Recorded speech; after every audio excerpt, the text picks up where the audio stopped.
Belhaven was a small, quiet town. Elena yearned for something beyond its borders. She poured her dreams into her notebook. Each stroke of color was a fragment of her soul, a silent cry for freedom. Elena lived with her grandmother in a house that echoed with memories. Though the house was old, it was a sanctuary of love. Elena's parents were lost to a tragic accident. Her grandmother's stories were the threads that connected her to her past. Elena clung to those stories, finding solace in their words. Life in Belhaven was fraught with judgment. The whispers were relentless. They dismissed Elena's art as frivolous, a mere distraction. Yet she persisted. Her art was her defiance. It was her voice, her way to challenge the world.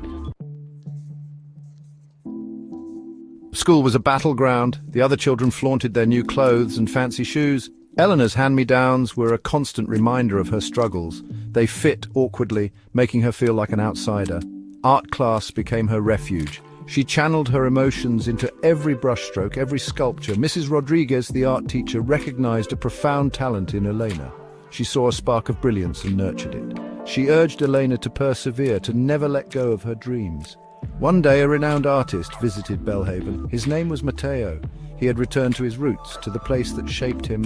Mrs. Rodriguez orchestrated a meeting. Elena was a bundle of nerves and excitement. This was her moment, her opportunity to transcend her circumstances. Mateo was a beacon of wisdom. His eyes gleamed with understanding when he saw Elena's art. He absorbed her stories, her aspirations. He empathized with her struggles. He recognized her potential. Never shy away from your dreams, Mateo advised.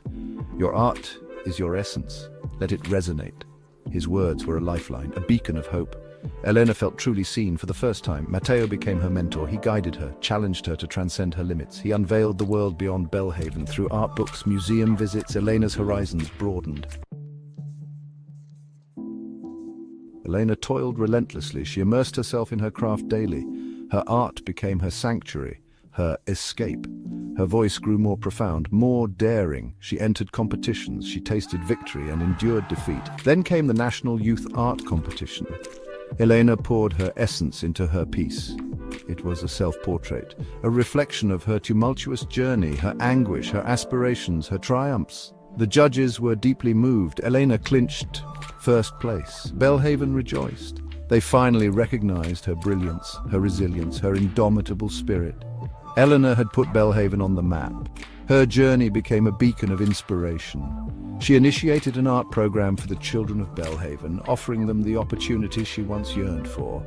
Elena's dream had materialized, and it was merely the beginning.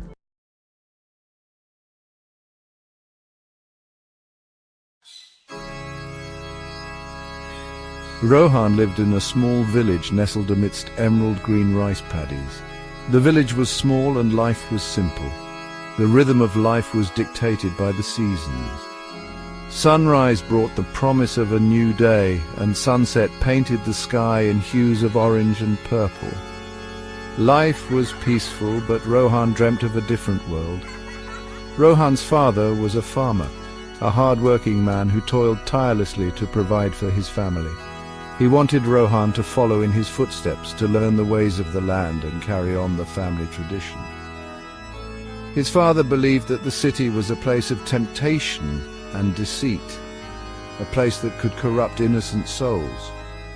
Rohan's mother, however, understood her son's aspirations. She saw a spark in his eyes, a thirst for knowledge that went beyond the boundaries of their village. She knew that Rohan was destined for greater things. Rohan's heart yearned for the world beyond the horizon. He dreamt of towering structures and machines that defied gravity.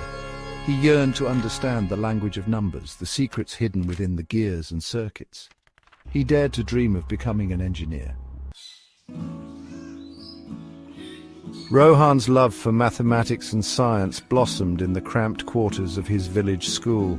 The school was small, with just a handful of teachers and even fewer resources, but for Rohan it was a sanctuary, a place where he could escape the mundane and immerse himself in the world of knowledge. Numbers danced in his head, forming intricate patterns and equations. He devoured every science book he could lay his hands on, his mind buzzing with questions and ideas. His teachers, though limited in their resources, recognized his potential and nurtured his curiosity. The village elders often shook their heads and advised him to focus on more practical matters.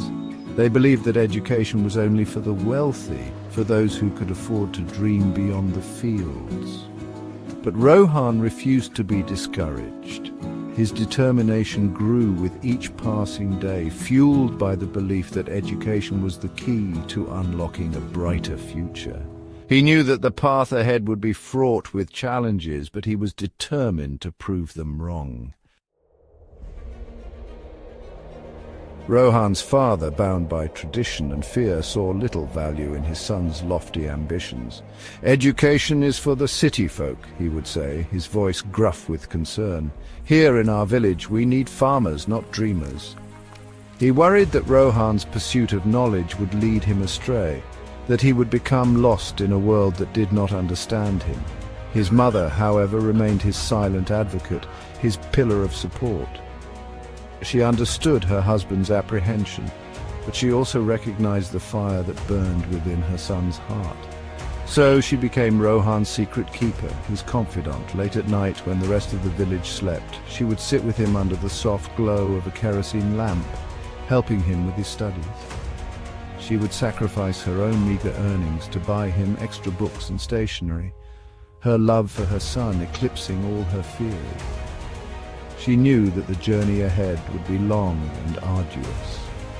But she also knew that her son was destined for greatness. And so, under the veil of secrecy, she fueled his dreams, whispering words of encouragement that kept him going when the path ahead seemed insurmountable.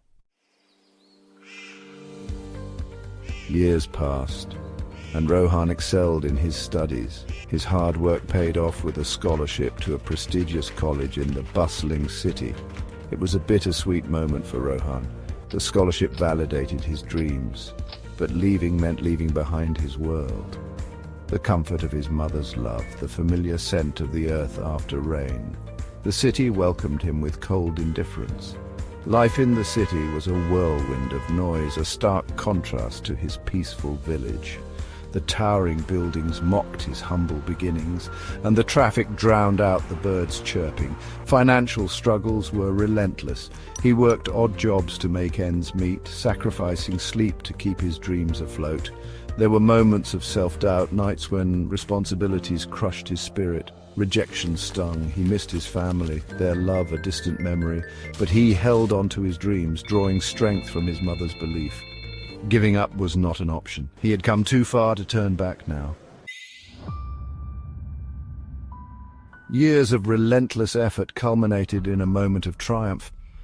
Rohan, with his sharp intellect and unwavering determination, won a prestigious national engineering competition. The news of his victory spread like wildfire, reaching the farthest corners of his village. His parents, their faces etched with pride and relief, finally understood the magnitude of his achievements. The village elders, once skeptical, now showered him with praise. He had defied all odds, proving that even a village boy could soar to unimaginable heights.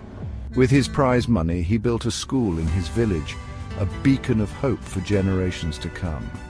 The school, a testament to the transformative power of education, stood as a symbol of Rohan's journey.